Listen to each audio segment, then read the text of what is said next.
Hello and welcome to episode 101 of the Eddie Conversation podcast. My name is Eddie Vigil. Joining me today is Sam Yu, project manager, working with Scout House, also dancer, artist.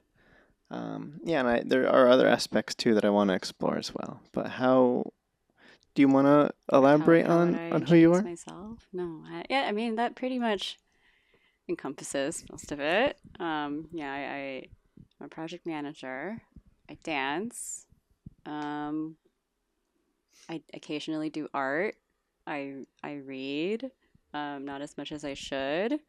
Um, and basically, I hang out with my friends and um, try to make memories with my family and stuff. Those are like the big four pillars of my life is work, dance, friends and family.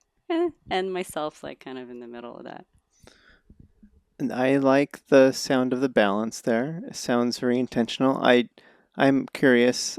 Okay, really quick. I know you because you work at Scout House.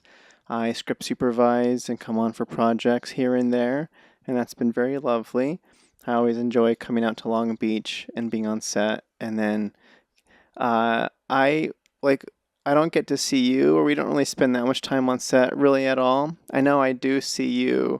When I do see you, it's often like when because a lot of the projects there, they're VR based, they're video game based, and we're usually making some sort of video game advertisement for a game that hasn't been released yet.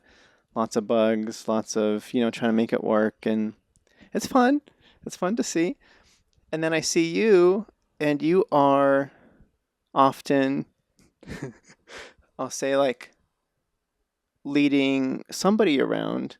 Like there's like maybe the video game developer is on set, and you kind of help you. You're like the person that brings them out and stuff. But I know you're doing a lot more than that. But that's almost like okay, there she is, and she's busy with some cool people. It looks like. Yeah, it's definitely evolved since I started at Scout House. I actually, weirdly enough, kind of I when I first started at Scout House, we were shooting out of like a garage, basically. So I was the project coordinator, but I was also the slate and I was also the scripty and I was also basically like helping with any odd job. So it was like if our gaffer was like, "Hey, can you go like man the lights on this thing?" I'd be like, "All right, just tell me what to do." Wow. Um, and so it was a lot of running around. I was also the game technician with Zane. Shout out to Zane because he's the one who got me the job at Scout House. Nice. um, and yeah, now my job has evolved a lot over the years. So as we've scaled up our productions, I've had to be physically on the ground a lot less, which is why like I see you a lot less. I think when I first met you, we were actually at the El Segundo studio. Yeah. Um, and that was for like a social series on Meta, YouTube page. And I was helping with the game and stuff at the time. And so I think you and I were in closer contact at the time because Yeah. I was like, I think we were trying to figure out what takes we were on, stuff like that. Yeah. I don't really. What I recall, because yeah, you were. I think they brought in. They had we okay. Actors, talent, some personalities to come and play this game. It was like a three versus three, some sort of game. Or what we're actually filming really is the personalities playing it and their reactions and all that stuff. But I know they had to be playing against somebody, so we have like the big set. And they have their designated spots, and then you and two others are like cramped in the corner trying to play this game. Yeah, I totally forgot about that Yeah. part of it. So that's kind of like I think that was the first time on set with you all, and it was a lovely time, and you were all very kind, and but that it was funny seeing. Like, yeah, I mean, this is a lot of people. Getting 6 players on any video game feels kind of like daunting, but doing it in VR, everybody's got a headset and has to be able to move around, and it's just kind of wacky. Yeah, and you don't it's like you don't really expect to go to set and your job is to be I mean, maybe that's not true for many of maybe okay, what I usually do is I don't sweat on a set, but like when you when you're cramped in a corner on a stage playing a VR game and your headset's fogging up and you're sweaty and you've got your mask on because I think this was during COVID times too. Hmm. Oh man, it was hard. But now I basically don't touch anything for actual, like, I don't put on an actual headset very much anymore for a shoot. Like, if headset donning happens, it's for, my own enrichment or like education to stay on top of the industry. And so that leads us to present day, which is how we operate now. I show up to set, I see you, I'm like, hey Eddie, it's so nice to see you. You're scripting. Usually you're at Video Village or in your Eddie designated spot. Yeah. Um, and what I'm usually doing is managing most of the project on the back end. Or if there is a client around, I'm kind of showing them the coolest parts of the production, making sure that they feel involved and that they have a chance to get feedback because that's actually a really valuable part of having them there, is to get ahead of the things that make my life maybe harder in the future. Yeah. And then basically supporting the rest of the team if there is something that needs to be solved. That's where I'm at now. Yeah. To me, it sounds like producing. I mean, that sounds like a producer to me, where a lot of the work, yeah, most of the work is done.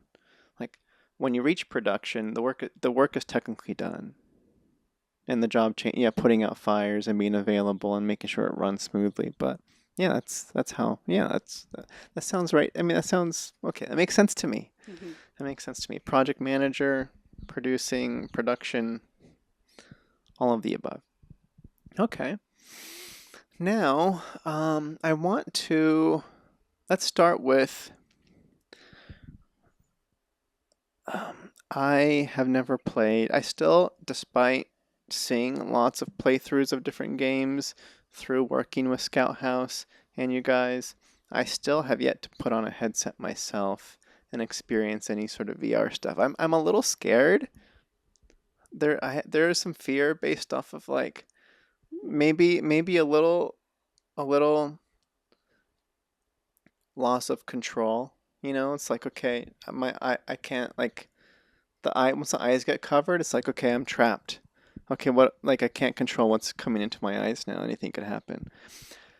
At the same time, I understand how that's fun if you're entering a world that you're excited to jump into. But like you said, a lot has changed on like just your involvement with the company. I'm also curious to maybe give a little history lesson to how where things are now, how different it's changed in terms of like maybe the games or what kind of stuff is going down from when you started to where we're at now and what's exciting there. I'm because Mm-hmm. I want to get excited and I want to know what I'm getting in, getting jumping in. I don't know where things are at right now. That's a great question. And it feels like the evolution of where VR was when I first started is that, people were experimenting. People were trying to give um, you know, prospective headset people these little like bite-sized experiences to show them a lot of the like unique selling points of VR, right? Like what can't you do in a flat 2D pancake game and what can you do with the headset, with controllers, with your physical body. Mm. And there's definitely like a lot of genres that slowly over time, people are figuring out that, like, people like VR because, there's a sport that they can't necessarily play like very easily, right? So now you can play it in headset or, shooters. Like, that's always like a really popular one. Um, Productivity apps. Hmm. So, being able to anchor things to your space with like mixed reality now, where you can actually see your physical environment so that you don't feel trapped Yeah, in like an yes. actual 3D space. And so it's really come far. There's a lot more narrative games now. So, like, you're seeing a little bit more of the like Red Deads. I wouldn't say like it's like that expansive yet, but it's like there's a lot of like nice 30-hour stories now that you could like play through in VR. Um, I think the next step is like community. Like a lot of the very extremely polished kinds of VR games tend to be single player experiences, um, just because like the hardware just can't take it, Mm-hmm. um, and that kind of feels like the next step is like bringing more people into it. How do you make things a little more massively online, um, and accessible? Because that's the hard part with headsets. You have to have one. Yeah. Yeah, there's the barrier to entry to owning a headset in the first place is something, but like you said, there's other barriers within the hardware itself too to get to the software. Okay. Um. All right. Yeah. Man. Okay. So, because I was gonna ask that too, and then you answered it in terms of like what is when I think of the VR and the games that I've witnessed. Yeah, they tend to be it reminds me of Imagineers and the Disneyland stuff, but like the wearing the headset and like I know on set specifically we're very mindful of like the furniture the actors have around them. You know, you want to have a big open space, so there's like some movement in there. So I'm wondering what it's like playing the story based ones too, but I don't I I wonder I'm almost forgetting what is missing in VR that like you meant okay, jeez. I'm wondering what's missing in VR that people really want. Like when you mentioned the community and bringing people together, like what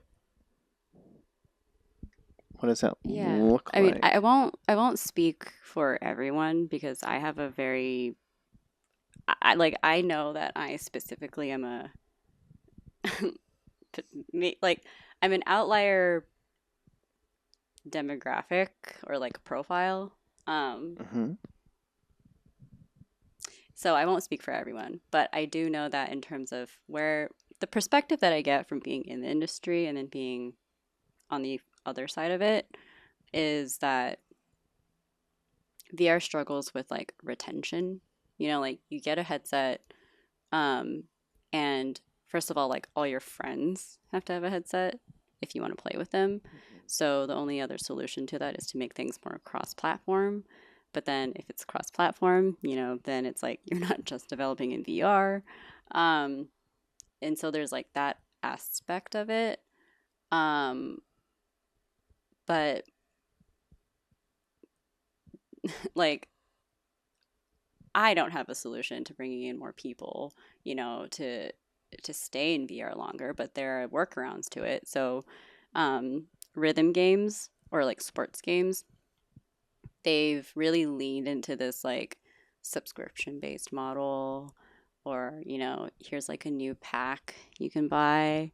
That's how they get people back. Um, I have never been a fan of subscription based models or Yeah. battle passes. No.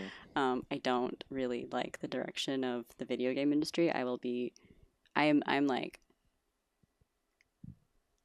I stand in gray areas for a lot of like opinions, but that is one that I have like a very strong opinion Yeah, no subscription models in my video games, please. Yeah. No, battle passes have only made everything worse. You get pretty things, I guess, but they don't actually affect your gameplay.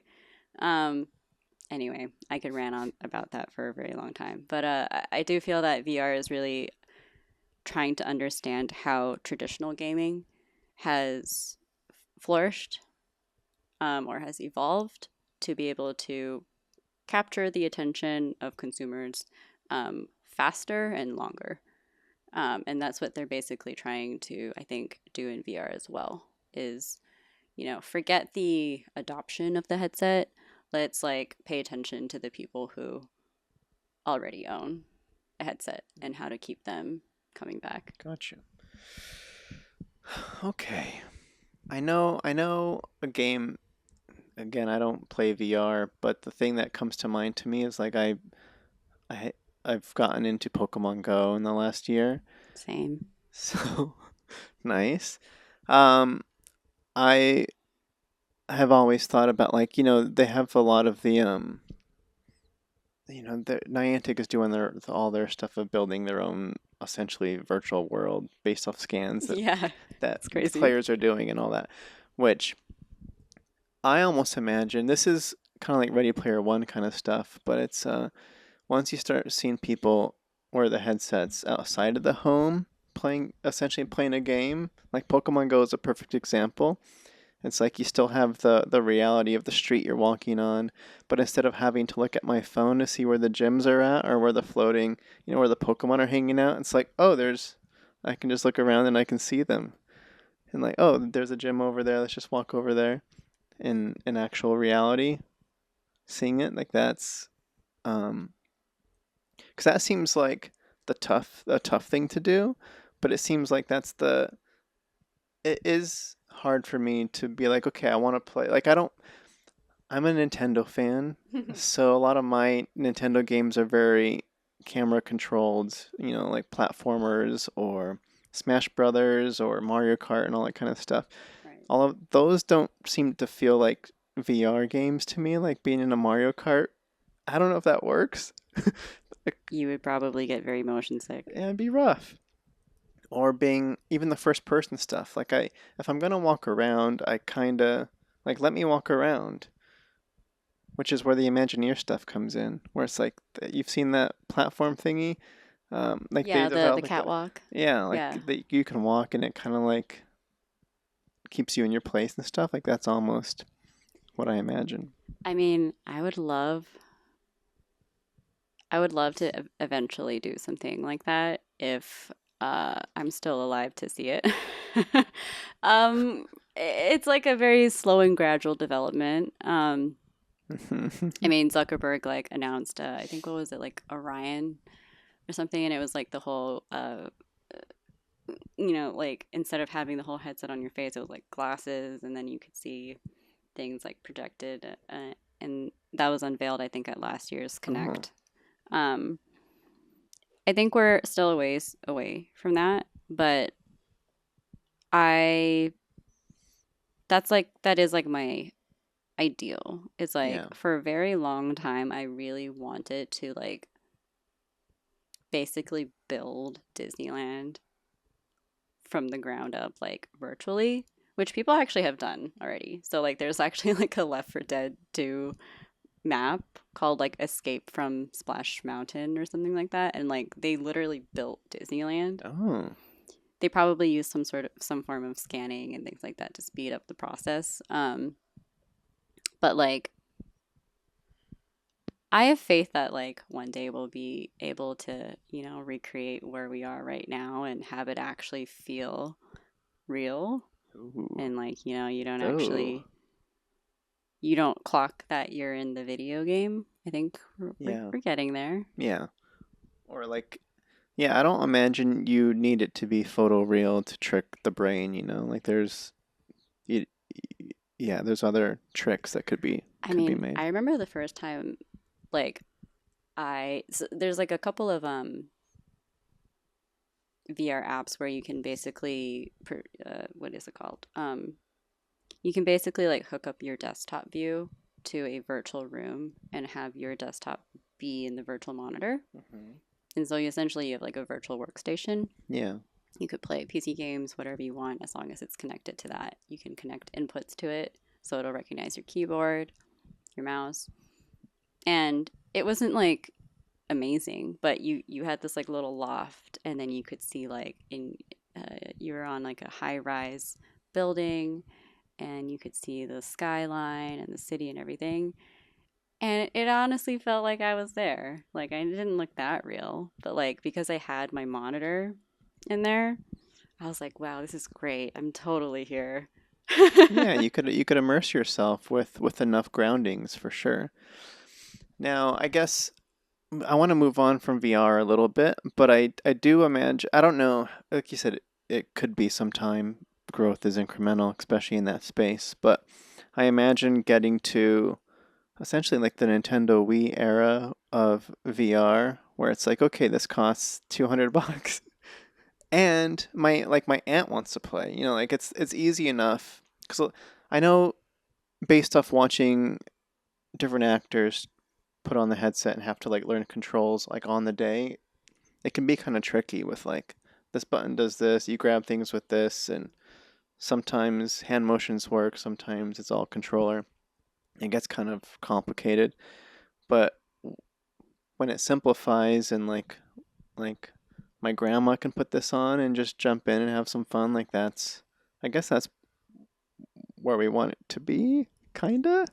Yeah, I think so. I mean, I think you mentioned how Nintendo, they're very, you're in a very controlled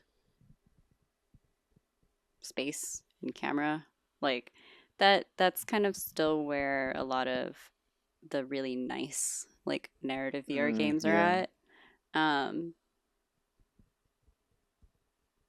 yeah, they let you see what they want you to see. But I think that when we can get more into the open world kind of stuff, like WoW, World of Warcraft, like that's probably Oh, where, that's what you were saying with wow. yeah, I thought that was a reaction yeah, for a second. wow. It's I been a thought bit I thought I there. should clarify. No, thank you. Thank you. When you can get into like open world and massively played like online games, I think that's where VR will blossom a little bit more. And I think if you make it a little bit more cross-platform and accessible, um, I think that's like the best solution now before we all become VR people. Yeah. Okay. That's great. Thank you. Um, let's move on to let's backtrack a bit too. I want to hear about the dance background because you were a dancer I know you're doing dance and you're dancing now, and I want to hear about how that's been and how long you've been doing that because again, we've seen each other in spurts and very small doses. So like it'll be on set and I'll be like, "Hey, how's it going? Good to see you." And you're like, "Hey, I just got into dance." And then I see you in another few months and it's like, "Okay, now it's like, okay, I'm kind of piecing it all together very slowly." But yeah, you found your way to dance kind of recently. Is that Yeah. accurate to say? Yeah, it feels like time's kind of stopped. Like every day it feels like I haven't really been dancing for that long, but now I think it has been 2 years since I started Wow. like actively and seriously pursuing getting better at dance. Obviously I'm not going to be professional anytime soon, but like yeah, 2 years, and I'm on a team. I've been on a team for a year now. We're going to competition. We're going to World of Dance actually in about a month, which is crazy. Um, because like I've known about World of Dance as a competition since I was pretty young. Um, I just went to Vibe. It was their 30th anniversary. It's a very prestigious dance competition that's held in like Orange County every year. Um, and yeah, I mean, I don't have I actually don't have a background in the kind of dance that I do now. Okay. I actually used to be a figure skater, and I started figure skating when I was 3. And then when I was about 15, I hurt my knee. Hmm. And then, um, sorry, my brain, like, do you know that meme of Amber Heard saying, my dog stepped on a bee? No. Oh, well, hopefully Maybe someone I'll knows. put it on the screen for you. Sorry, my brain just like sidetracked to that. So I hurt my knee, and then I basically couldn't get back to skating. And when I was growing up, all I wanted to do was dance because K-pop was actually like coming to America, and becoming more popular when I was growing up. And I just really wanted to dance because it just felt like such a free, like, way to express yourself. Mhm. And also, like, I didn't have to wear my skates or go to a rink. You know, I could do it. You can do it anywhere in your bathroom Yeah, while you're yeah. cooking. More approachable for sure. Yeah. Yeah, speaking, yeah, consistent with our VR conversation. It's Yeah, like, no, this exactly. I can do this literally anywhere Right. with anyone, almost, Right. you know. And that, honestly, the community part of dance made me realize that I was actually, like, that was a huge missing piece, like, in my life because I grew up without many friends or people I could really trust. I had a lot of like colleagues, you know, people that like I went to school with. Um, but like I don't have like a childhood best friend or anything. And so dance really opened up a lot of opportunities to meet different people who came from different backgrounds, way outside of like the community I was used to. Um, and yeah, filled that gap for me. Like a lot of one of my closest friends now, like I only met her about a year ago. Um, but dance opened me up to that. And honestly, like I could have pursued it a lot sooner. I think that was one of the things I learned about myself is that like obviously everyone starts the thing when they end up starting it and you hindsight 2020 and I could have told myself I should have done this 5 years ago because I Sure. could have. But at some point I was like, wait, like I have disposable income and I found I found myself not really liking like what I was doing after work. It didn't feel productive. And so I found a dance studio and I was like, I'm gonna start going to take lessons and get better and have something that I can like work towards in my personal life that's not like related to work Yeah, or my brain. I mean, it helped my brain, but you know, something physical. sure. Okay, no, that's great. So this was something that had bubbled up. It's almost like residual bubbles still floating around from childhood dreams. Well, like you said, you had always wanted to dance, but you didn't do any dance at that time. It was No, I had so many recreational things like math tutor and stuff. My mom didn't send me to dance class. okay. You were busy with school, your knee hurt, but you're already busy with ice skating. So doesn't that just swap out to something else? Well, so after I hurt my knee, I basically just like committed to academics. Okay. And so like I was striving to basically go on the science track. And then I took IB. So there's like AP, which is like advanced placement or something. Yeah. And then there's IB, which is international baccalaureate. And it's a Is program that higher than AP? like, yes, like I hesitate to say that because it's like they're more like different ways to educate. Okay. Like IB is you're like required to take a class called Theory of Knowledge, which is essentially like critical thinking skills and like philosophy and stuff. Whereas AP is a little more they don't really that's not really like a core pillar for them in terms of like education. But a lot of people will take IB because you can get college credits. It kind of fast tracks your college route. And so that ended up, um, making it possible for me to graduate from college like in 2 years. Um, and then I burned myself out completely. During that time, honestly, when I was at college, I went to UCI. I should have joined a dance team. That would have been the Hmm. perfect time because collegiate dance crews are actually very popular. Yeah. And yeah, but I mean, it's, yeah, college is, like you said, in hindsight, I mean, very community based. There's like tons of different clubs and all that kind of stuff to be a part of. I know, like I did running club. I think I tried some like random. It was, I waited till like it took me 5 years to get through college. Okay, so to you had less time, but everyone takes the time they need. but I waited till year 5 to actually explore clubs essentially, and I'm like, oh, I wish I did this sooner. But at least you at least you found your way to dance in time. Um, because that's kind of what it takes sometimes. Is like you want to do something, and then you think about it, and then you make a different choice, and then you're like, no, finally, no, I'm gonna do it now. But it's hard to just get.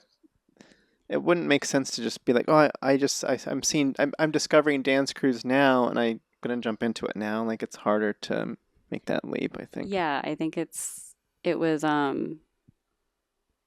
it was for too long I kind of just had this idea in my head that I was like, well, I didn't have training, when I was younger, because a lot of basically most sports, if you're not starting out like when you're really young, you just don't develop the muscles or flexibility or just like strength and otherwise that you would need to really excel. And you know, everyone's got fear of failure, and I didn't want to. If you don't try, you can't fail, right? Yeah. And so for a long time, I was like, well, yeah, it feels like the leap's too big. And then at some point, I was like, well, I'm only getting older. My body is only going to be young for For so long. for so long. So if I don't start today, the next year it'll be a year later, and then the year after that it'll be a year later. And if I don't do it, I'm going to regret not doing it. Well, plus the sooner you jump in, the I don't know. I don't know. My mind goes to actually the longer you have to do it too, like the getting a strong body begets getting to dance for longer. But yeah, jumping in at some point. Yeah, I'm glad you found it. It's very exciting. Now you didn't mention what kind of dance did you want to highlight, like, because there's two layers to it. There's the kind of dance, and then you mentioned something about like the pressure of being, for lack of a better term, like good enough. Um, because I'm almost imagining there's different levels to what kind of dance crew you could be a part of, but I don't know if all the dance crews try to go to competitions or if there's like more Yeah. Mm-hmm. casual crew. I would say that the crew I'm on is a little more casual. Like it's not.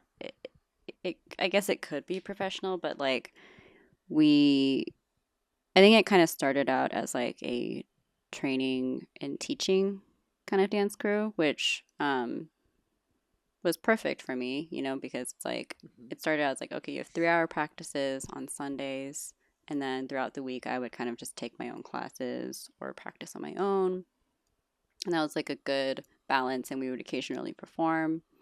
But at some point, it was like, hey, like we should try to take the team to comp, make the team a little bit more known because it is connected to like a dance studio too. It's like it's Mm. great marketing. Okay. Um, and yeah, there are different levels. And so what I have like learned actually a lot is like I a lot of the people on that team actually do have a bunch of dance experience. And so there was actually a really hard time in my life last year where I could seriously considered like quitting because that's how down in the dumps I got about like it's like, well, like I didn't have a choice like to not start dancing sooner or to start dancing sooner.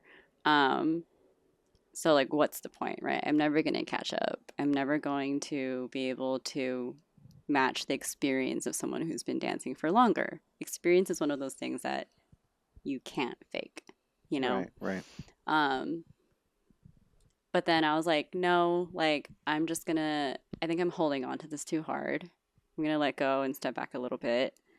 And I also saw through, the other people on the team that they were really good. Like to me, they were perfect. But as I talked to them more, there were still things that they were struggling with in terms of what they perceived to be like excellence, things that they were working on, things that I didn't notice. Um, and honestly, I think I've learned a lot in dance that just pertains to a lot, basically like all of life. I think of my life kind of operates in metaphors. Yeah, yeah, I let's hear it. find I find a lot of like meaning in small things. And so I think that most people should actually go to a dance lesson and Okay. learn how to dance and get to know their bodies because at the end of the day, when you when you're on your deathbed, you only have yourself. You have Mhm. your body. You hopefully have most of your body. You've got your five senses, and you are there like with yourself, alone with yourself. And as a woman who grew up through a lot of bullying, a lot of hormones, puberty wasn't very kind to me. I hated a lot about myself, about like my voice, about the way I looked, about the way I moved. And so I became very self conscious about that. Um, and I feel like my bosses had kids a couple years ago, and they're both girls. And when I was talking to them, I was like, you know, obviously I haven't been a parent before, but like, please make sure that they love their bodies, that they're familiar with their bodies and they're in awe of like what the human body is capable of and what they can do when they feel confident in the words they say and how they sound and how they speak and how they're walking. Um, and things like that. Like, it just feels like dance is a great way to understand yourself because a lot of people tend to be very inwards thinking. Like, my boyfriend is very in, Intellectual? I Is that is don't know, just like in more like in your head, right? Like, you perceive inwards rather than project outwards. yeah. Um, and I think there's a balance of that in this day and age in social media where most people consider only how they look externally. Um, Anyway, that was a side tangent, No, but that's great. it's something that I think about a lot whenever I talk about dance. Yeah, yeah. It's what the word that comes to mind when you express how much it's done for you. The word that comes to mind is like acceptance. Is that um, where it's because I know for me it's the like I brought it up a little bit earlier. It might have been this take or a previous take, but the feeling of like not being good enough, it feels tied to that. With like you were kind of voicing the second guessing whether or not you should continue in the dance crew, and um, I know for me I've had we talked a little bit about it on set very briefly once, but I was like, hey, I, I was really excited. I just had a I've been just telling anybody who would listen, but like, hey, I started therapy for the first Right. time and getting to explore where the foundations are of like, okay, how much does this not feeling good enough? Like, how far back does that go, and why is it there, and why do I feel that way? And how do I get to the place of actually, accepting myself for what my perceived limitations are and how can I become better in spaces that I can actually, where can I and where can't I, accepting who I am feels very similar to that, but in a nice metaphorical way where you can get to the root of all these things through action and movement and take away a lot of the same lessons and apply those to different aspects of your life is what I'm taking away from that. Dance terrifies me, but I like the challenge. Yeah, I think anything worth doing probably terrifies you a little bit. Um, yeah, it's I would say acceptance is a good way to put it. and I do think that everyone finds their own version of dance. I will always be very vocal that I think dance is one of the greatest ways to do it because what do you think humans did when they didn't have phones and TVs and social media and cavemen were just hanging out? They did things with their bodies. Yeah, yeah. There's two. I envision two things. Yes, there's a campfire, of course. There's Yeah, classically there's a cave and there's a fire going, and they dance around the fire into the night. And then once they're tired, they all sit down and they listen to stories while they all look at the stars. And that's that's it. that's the image I have in my head too. Yeah. Um, So getting to the roots yes, of being human, essentially, is what I'm hearing. Now I know for my movement these days, I've done the rock climbing, the indoor bouldering specifically, which I imagine the cavemen were also doing. that's true. But yeah, it does have movement involved. It doesn't feel like I imagine it's a different language, like choreography and syncing up with like a team, like and rhythm and all that kind of stuff. Like there's other elements in there that uh, I think bring that humanistic experience to life. That and like you kind of there's like a limitless. It's like life gave us basically limitless like DLCs, Like even in climbing, I think there's and I'm not very experienced in it or know much about it, so correct me if I'm wrong, but I think there's a lot of different techniques, just like in dance, there's a lot of different styles. And within each style, there's also like micro styles or styles that have evolved over time. So if you're like really good at hip hop, there's still so many more layers you can go deeper. Like okay, like you can learn how to pop, which is like a very like muscle based kind of dance style. It's a basically the flexing and relaxing of your muscles Hmm. in very controlled manners. And then like if you get really good at that with like your major body parts, you get into like tutting, which is like with your fingers, right? You get even smaller, more minute. I see. Um, and even with like 5 lifetimes, I don't think you could master all of what like dance has to offer, Yeah, which is the intimidating part, I think, that's the fun about part too, hobbies. But you right? choose. Unfortunately, I'm the person who's like, I want to choose everything, Sure. so you have to choose one thing. I Unfortunately, imagine getting back to like video games, like the skill trees you have to develop in yeah, certain video games where yes, like you see this whole map of all the directions you could go, but you have limited points which I because hate. so you're like, well, okay, what abilities do I want to get here? Okay, I'm going to work towards this direction, but then you're like, that just means I can't go that direction. Yeah, and unfortunately, you can't. Once you spent that skill point, you can't put it back. Right. Yeah. Yeah, cuz that's essentially yeah, it's a good metaphor. Okay. I mentioned it a little bit but I did want to make sure I got your thoughts on this because you seem to have a I was getting hints of a strong opinion that was buried underneath, but we don't have time to talk on set. And it was morning breakfast time, and I'm like, she's busy, and I don't want to like dig into the. This isn't the place. So, Yeah, morning is a great time for great heavy deep topics. yeah, so I brought up the therapy, and then you shared with me your your perspective on therapy a little bit. But before that, I guess I'll clarify a little bit of my experience. Like I jumped into it. This is episode 101, which we're in right now. I haven't recorded it yet, but 100 is meant to be. I haven't recorded episode 100 yet. That episode is meant to. I'm talking to the camera and kind of sharing a little bit about my story and the kind of Okay. stuff that I've gone through. And I have revealed a little bit about like the relationship I'm coming out of and stuff like that. But essentially, yeah, I started therapy with hopes of working on myself to make myself better for the relationship and try to save that.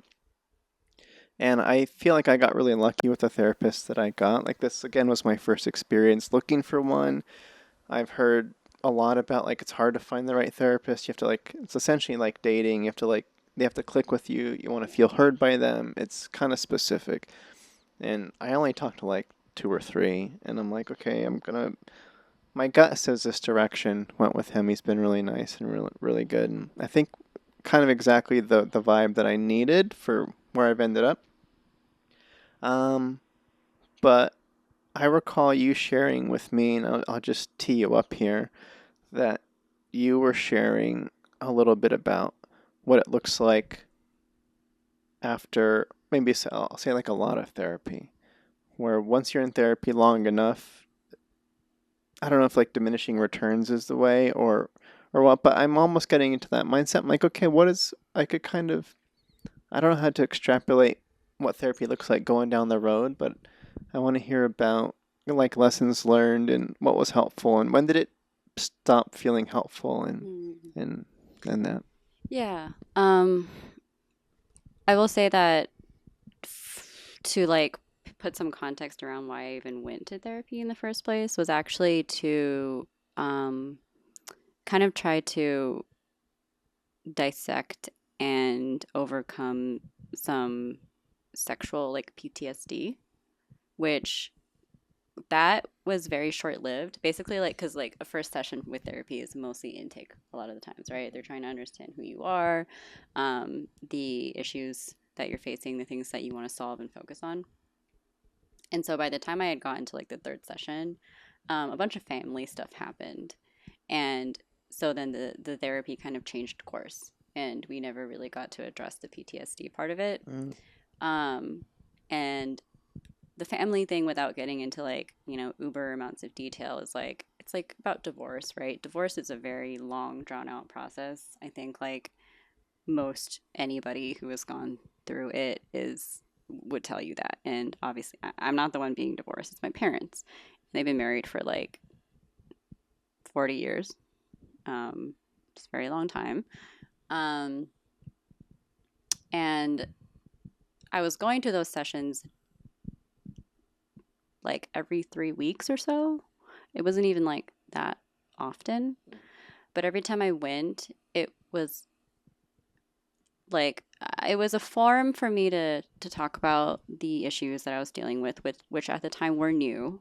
Like being a 20 something year old grown adult having your parents divorce when one of them, like both of them, are ready to like retire.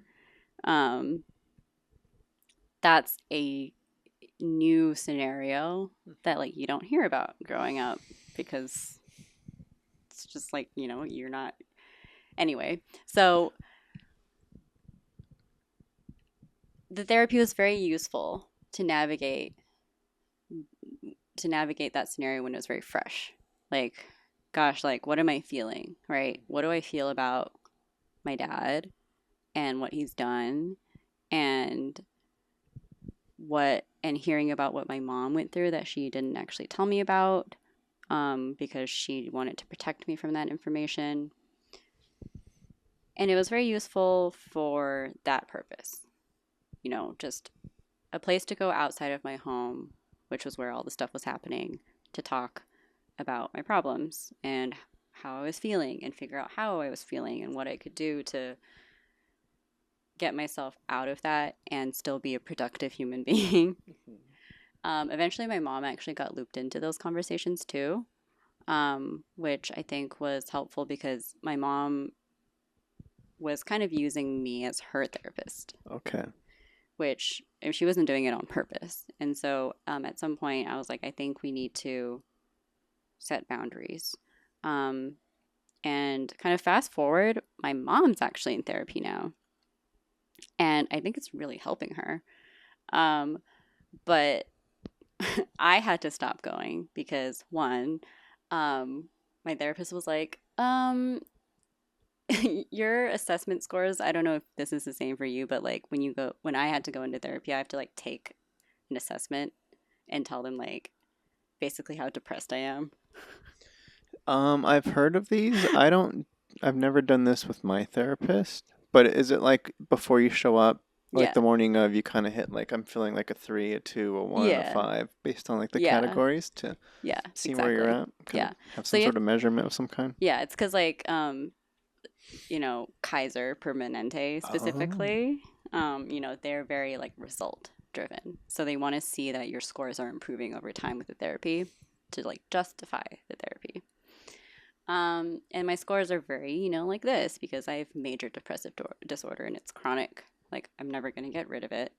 Um, and so they're like, hey, like we can't really like keep seeing you because you're like kind of getting better, but like not really. Um, so there's that. And then there was also basically at the last few sessions, I was like, I don't really know what to tell you. Like, I know how to cope with myself because I've been with myself long enough. I feel like I've been in this situation for so long and there's nothing that I can really control about it because a lot of therapy is teaching you to think about what you can control, right? And I was like, there's nothing I can control. And so a lot of it was like with the dance thing I was telling you about earlier, like it was letting go and accepting that, like, I can't really influence everything. And it's like easier said than done because I think I could always find something that I'm going to either regret in the future or that I could potentially control. Hmm. Um, but it freed me from it. Not talking about it anymore with my therapist helped me move forward and become productive again and realize that like life was moving and I had not moved in a while. Um, and I think I'm still in that therapy fatigue like Yeah. moment Yeah. in my life. And I feel like I'm in a good place where I understand where my priorities are. So I would say, in a sense, the therapy worked uh, in its own way. Yeah. Uh, and Whether they're directly or right. indirectly. Yeah. And I think that it's different for everybody, but that's how it panned out for me. Okay. Yeah, I remember on the day you were saying to me that it was important for you to like think for yourself, and you didn't enjoy being told how to think or something, something like that. And that doesn't sound like a good therapist to me, but essentially, whether however it panned out, that was kind of the message I had received. Was like sometimes you can be inundated with like just ways of thinking, and it could feel a little overwhelming with like I just need to go live a little bit and refine myself in ways is kind of a little bit how I interpret it. Yeah, I would say I know that's I true. know I know for me, we don't have to dive into it, but I know for me it was like I was so broken in a way that it was just the reminders of like your needs and your wants matter were just things that I needed to hear that I was forgetting about. So just like little nudges like regroundings and those kinds of things were like Hmm. that was like everything to me. So I'm at the point now where I've been going like maybe every 2 weeks. Um, where it's like, okay, now I'm kind of in my healthy zone again, and what does therapy look like now? And we'll see how much longer I stay. But it was helpful for those reasons for me. Yeah, and yeah, I think like if you can find something that you want to continue working on with them, because honestly, your therapist sounds like they understood very well how to respond to your situation. Um, and yeah, maybe my therapist wasn't like like I think she was like good in that she validated how I was feeling, but in terms of like I hear this problem a lot actually from people who have anxiety or depression and who have had it for a really long time Mm-hmm. is that we are very intensely aware of how we're actually feeling and why and what we could do to help it. It's the I can't do it. I can't get myself to do it. That's the Yeah, part. Is that you see the solution is in front of you and you just won't do it because your brain is fighting you. yeah, yeah. So you really need somebody. I don't know. The way that I interpret it is like having somebody that kind of understands what you're going through in a way and can service and be there to help in ways that are obvious that like there's obvious ways that you don't need help, Yeah. and it's like don't like you're stating the obvious, and I'm not getting anything out of this, is what I imagine it could feel like. Yeah. Um, And I feel like therapy should be, I don't think it necessarily has to be like this whole transformative experience where like you see five new doors unlocked for you, like maybe. But um for me it was definitely like I went like basically got validation to myself that like I was already thinking about things in the right mhm, way. mhm. Um Yeah. and then I was like, okay, if this isn't working for me, then I need to attack this in a different way. And actually, after years of not wanting to take medication, not because like I have anything against it, I'm very sensitive to medications. Mhm. I finally started taking something, and I tried a few before I landed on the one I am on now. And like for the first time in, I don't know, a decade, I woke up and I didn't feel like death. Like I woke up and I was like, I'm awake. I'm like, is this how like normal people wake up? Yeah, like I'm awake, and yeah, you didn't feel the feeling that you've known like you've woken up with this feeling over and over again, and it's just not there. That's got to be amazing. It was. And like there's a ramp up, Sure. and then at like week 4 I was like, wow, what do I do with this like newfound awakeness? Yeah. Yeah. And what have you done with it? I had a huge like boom in productivity, and then I was like, this is really great. And then I kind of had a dip. Um and I think like as a woman too, you kind of have like these hormonal shifts that Okay. interact with, depression a lot. And so it's always hard to know if it's that or if I am going into like another actual dip. But when I was there, I was like, oh shit, man, yeah, like it's not just the medication. Like I need to like keep pushing forward and pace myself because Yeah. I'm a very I also have like ADHD, which Okay. doesn't help because I like to do things in like spurts, but that's not good in combination with the pacing yourself. So it was like I need Yeah. consistent bursts of like what is it, like pressure, but like calculated pressure to basically keep me going. Otherwise, I go to a dead stop. That's Is what tricky. I've figured Yeah, out about and myself. the dead stop is it is it like burnout stop? Like you just you can't go anymore because you've burnt it out, or what's the dead stop? It's either a burnout stop or it's a what's the point? Okay, almost like a to put it simply, like a lack of motivation stop. Like the not that that's the issue, but that's Mm. not a good way to put it. All right. No, yeah, it's like it's either a burnout stop or it's a like it's a man life like really sucks. I'm gonna have to face all these things in the future that like are suddenly all crashing down on me Hmm. for some reason, and it feels too heavy to move, Yeah. even though I know that none of this stuff is happening right now. Um, and that's where I'm just Hmm. paralyzed. Yeah. Okay. I know, really, Therapy. really I positive stuff. well, I know for just to maybe close out the therapy aspect, for me, I didn't this is okay. I'm have reached a lot of new epiphanies recently. And I'm realizing like there's a lot of things that I've wanted that I didn't really understand what wanting them meant. For instance, like even just therapy.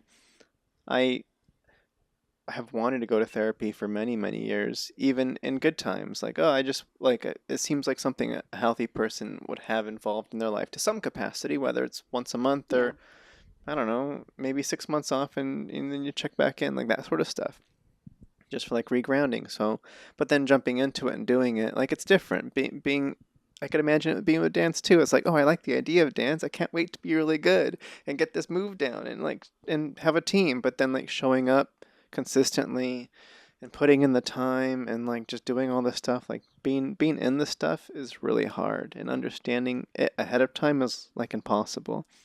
But I recommend therapy. Therapy is good. But yeah, Therapy good. therapy good. Okay, well we're basically there. Of course, there's lots more I want to talk about, um, but our time is limited. Our time is upon us. I will. Let me end with I want to end with an easy one, just because I'm curious, and I feel like this answer. I don't imagine this answer is going to be really, really heavy. It might be. What's your relationship to social media these days? Um, Mhm. for instance, if I look at your Instagram now, um, yeah, there's limited posts, and you're promoting your streaming. You're promoting like your streaming on there, and I'm like, well, she hasn't posted on her Twitch for it looks like 5 years, but the link is still here. So how do you look at Mm, social media? That's a very layered question. I I'll start with the easy part. I keep that Twitch link on there just as like good memories. Like it was a time in my life where it felt like I could do anything, you know? I will say streaming is a very mm, it's like I won't say it's like a fool's errand because Hmm. obviously people succeed in it, but it is like an extremely hard thing to actually do sustainably. Um so yeah, that one's just kind of there because I'm like, ah, I remember when I did that. Yeah, it's good memories, good times. Yeah. At some point it'll probably come off of that. Sure. Um and then I don't really like to post too much because I'm the type of person, and maybe I said this in another in the first take, but I'm the type of person who, when I enjoy things, I don't like to speak. I don't like to like be distracted. I like to observe and really let it like sink into my head so that I can like think about it later.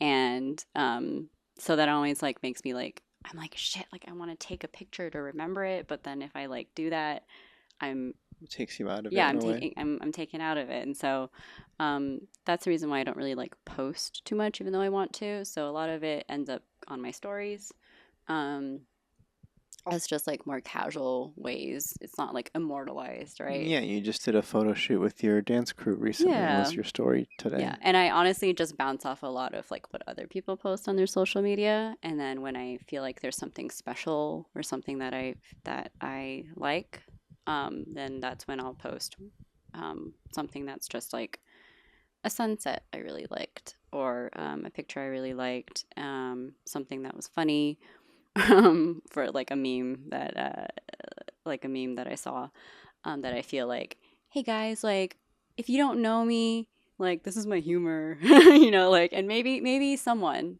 will reconnect with me too. That's kind of Yeah. how I view social media. Is like I would love to find out who amongst the people I know are actually like actually click with me more than we know, because it's like you don't always click on the first few times you meet, or maybe you've only met them once. So that's like most of my relationship with social media is either keeping up with friends, and it feels like the 2025 way to do that is you send memes to each other to remind each other that you're thinking of them. Uh, I heard that was a love language between uh it was like it was a meme, I think, was having it was a it was like a female friends thing, is if the female friends communicate through memes and stuff, and I'm like, yeah. well, I don't know that world. That's not how me it's not how me and the bros do it, but Yeah, but like that's how I use it. And in terms of like other social media, um I don't have a TikTok, and I'm like an old person who still uses like Facebook Messenger to like talk to sure, people. sure. And I don't go on like Twitter or X, whatever you want to call that now. just because those places. My main social media platform is YouTube. For sure. YouTube's great. Yeah, like I have like YouTube Premium. Like I live my life on YouTube. I don't have Spotify. Like I use YouTube Music.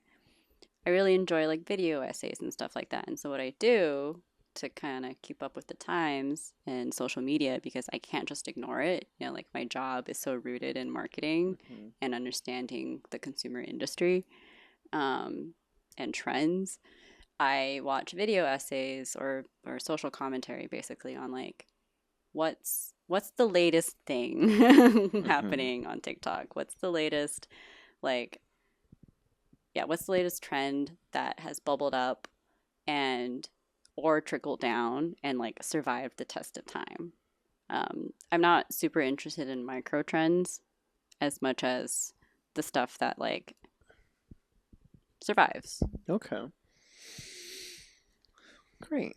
All right. So yeah, you have Instagram. You don't post often. You're more living in the moment, and you'll post stories. You still follow people, and you still let people follow you, and it's more of there as like a thread to maybe tug on, like you see what connects and what doesn't, and okay. Yeah, All right, exactly. so not too much pressure is put on it. It sounds very healthy to me. I mean, less social media, the better, is what I hear. So yeah, I was just curious on what was driving that, but that makes pretty much sense. And the fact that you use work as an excuse to dive into stuff too, I think that's healthy as well. I'm guessing you enjoy looking into some of that stuff too, but or if it's purely work, like I don't know if there's Yeah, no, I would say it's like half and half. You okay, know, like some of the stuff it's just there to like also um remind yourself that hey, you know, maybe you're doing all right. Maybe you're like being a little dramatic. You know, there's yeah, some other folks who yeah, who, yeah, who are in some different completely different worlds. yeah. I don't know what she's referring to there, but we don't have to jump into that. No, I don't think we could I cover that do, all I right do now. blame, I do blame. This is okay. I do blame your Instagram for confusing me about your last name. I haven't looked into it. I didn't mention it, and we did a first take earlier. We referred to it a couple bit. The sound we messed. I messed it up. But Sam Maxis was like, I was like, her last name's Maxis, and I tried googling it. I'm like, all I'm finding is this like vampire, the zombie character. And Yes. I'm like, you don't exist outside of this. Like, why? How come everybody thinks? When I was looking up the wrong name. And the funny, I was even gonna use this too. Like there's like a Reddit question about is Sam Maxis good or evil was like a top search That's as me. well. Am I good? Am I evil? So I was like, these are the questions I prepared, but either way, Sam, thanks for joining on the show and sharing and chatting. Um, I now know your last name. It's going to be properly listed on the credits here. That's great. After many years of Yeah, I'm knowing each so other. sorry. I'm so sorry. I feel bad. No, thank you so much Um, for having me. This was fun. okay, great. Good. All right. Well, that's the show. Make sure you like it. Make sure you subscribe. Make sure you share. Leave a comment wherever you're watching this thing. It helps the show. I'm glad to be back doing it. I'm glad to have the excuse to see you again and to actually sit and chat properly is really nice. But okay. All right. That's it. Bye, everybody. Bye.